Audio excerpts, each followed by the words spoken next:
All right, today I'm going to tell you how to pick out a broker or a company to work for and exactly what questions you should be asking them. All right, so whether or not you watched my last video and you decided, hey, real estate is the thing for you, or let's say you've been in real estate for a long time, but you're thinking about choosing a different broker, let me tell you exactly what to do to pick out the right broker for you. So first thing is you want to interview multiple brokers. Once you get your license, you're going to want to set up interviews with multiple companies, multiple brokers to understand what's out there in the market and get a better understanding what options you have as an agent to join different companies. Because let me tell you, there are a ton of different companies with a ton of different options, and they all have different splits and different caps and a bunch of different things. And I'll kind of explain those later when we get to the financial part of it. But first thing I want you to really focus on is when you make these interviews or when you schedule these interviews, who are you meeting with?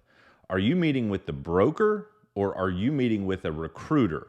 And a recruiter may have a lot of different names, but what I want you to pay attention to is this person's only job to bring new agents into the office. And if that's the case, that's fine. Just know that's the person you're talking to. You're not talking to the broker of the business. You're not talking to the broker of the company. You're talking to someone who makes their money, salary and probably bonuses, based on how many agents they get through the door. And unfortunately, when you're dealing with people like that, recruiters, you may have gotten in that seat because an agent said, oh, you got to talk to my company, not knowing that that agent might get a kickback if you were to join because of that agent saying that to you. But a lot of times you get in that room and you start that interview and they literally, it's kind of like, hey, can you fog this mirror?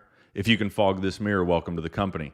That's what you want to really watch out for. I don't like the recruiter thing. I would rather you meet with the broker directly because that's the person who should be helping you and training you and things like that. Another thing is when you sit down with these people, the broker or the recruiter, they're going to try to explain to you what you think should be important. Like they're going to tell you, hey, this is important. This is what you need to care about. And almost 9 out of 10 times they're wrong about that. Like the biggest thing you're going to hear is, hey, welcome to this office. We have 400 agents, or we have 600 agents, or we have 300 agents. They're trying to express to you that agent count in that office is important. And I disagree completely. I don't care if you have 50,000 agents. That doesn't help me at all. And in this interview process, you're going to want to be a little selfish because you need training. You need to know exactly how to do and what to do to build a business. As much hand holding in the beginning as possible if you are a new agent. Now, if you're an experienced agent, I still think, and you probably already know this, it doesn't matter how many agents the office has. In my opinion, the higher the number, the less the customer service to you as an agent. So take it as you will, but I don't like high agent count offices.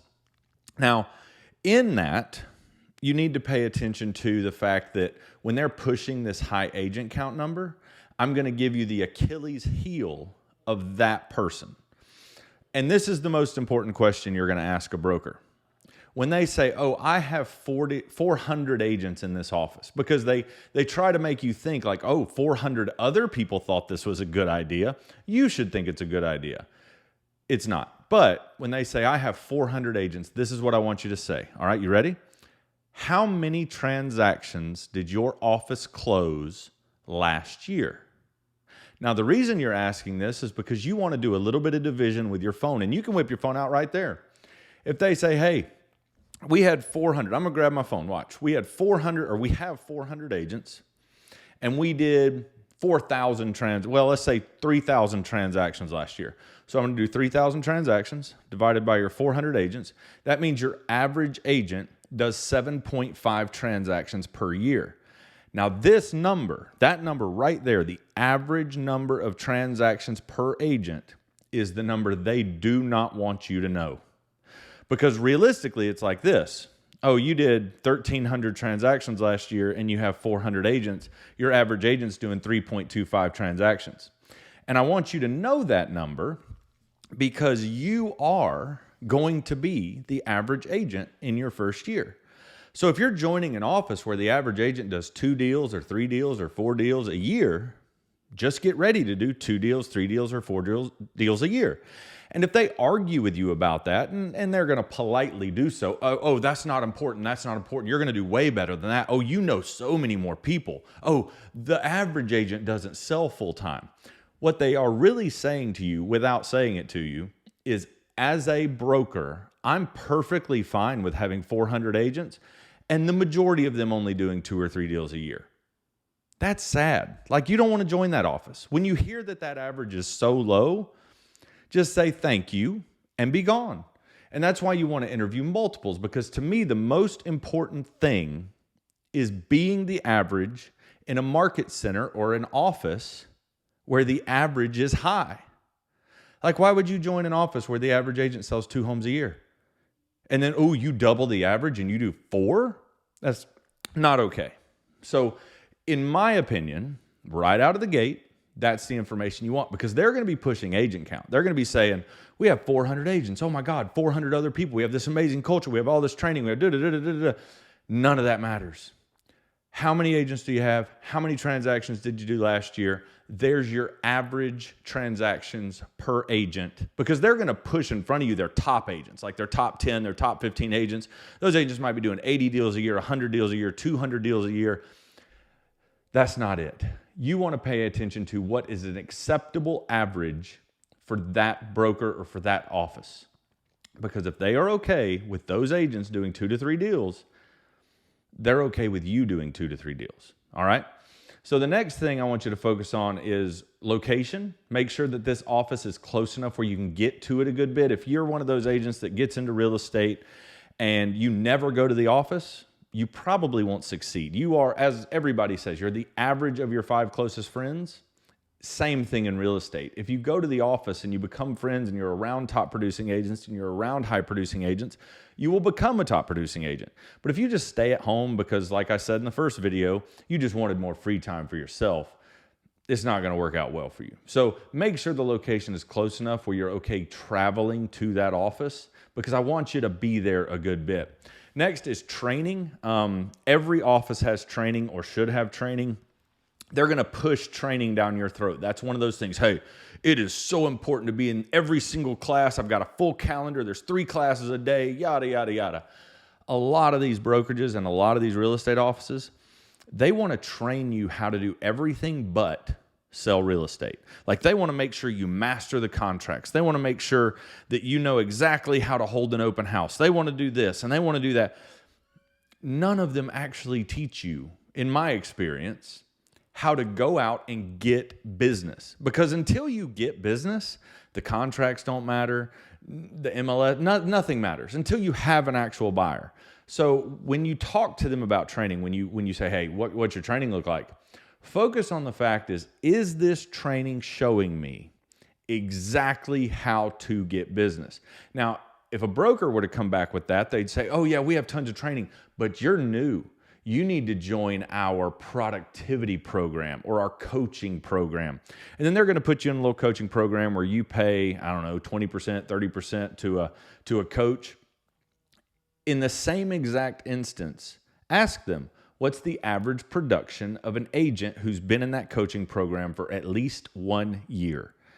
And if they can't give you that number, then say, great, how many closings did the coaching program close and how many agents are in it?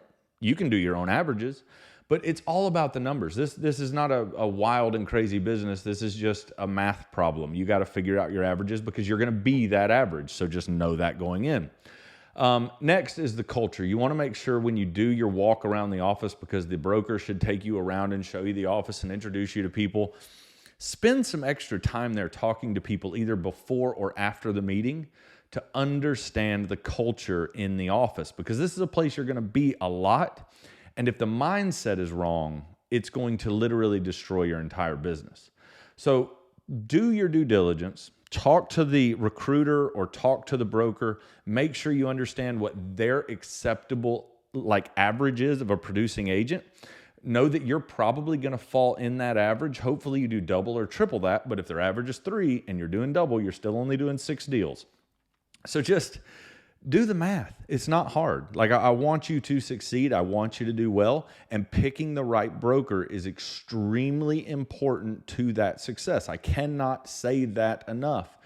And if you're talking to a recruiter, understand that they make their money on bonuses for how many new agents they get in the office every month. So that is a fog this mirror situation. If they are overly eager to take you and you have no value whatsoever to them, then they are literally just fog this mirror, we'll see what happens and shoot, let's just go for it. That's not the broker you want. The broker you want is someone where you go in, you see that the average agent in the office does a high level of transactions. Beyond that, the agents are overwhelmingly productive in what they've learned through their training. Hey, we built a business from this. We went from 30 transactions to 80 transactions in 1 year because our brokerage taught us how to do this, this, and this. That's what you're really looking for. And it's hard. Like, you're going to have to interview a lot of brokerages to find something like that. But I'm telling you, if you go to these cookie cutter, like, oh, we have 500 agents. Yeah, you have 500 agents who don't produce anything. Like, why would you want to be a part of that? Why would you want that to be your average around you? So just be careful, do your due diligence, interview multiple companies, and really know what you're getting into before you do. So in summary, watch my last video. If you still want to get into real estate and you've done it and you're time to pick a broker, they're going to push you things like training that doesn't matter. Agent count definitely doesn't matter. You care about what is the average number of transactions an agent in your office does. I hope I've said that enough so you hear it. So when you go there, you can say, how many agents do you have? How many transactions did you do last year? Boom, there's your average agent's production. And I do or I don't want to be that average. If you have any questions, feel free to comment below. If you think there's something I missed that's really important, comment below.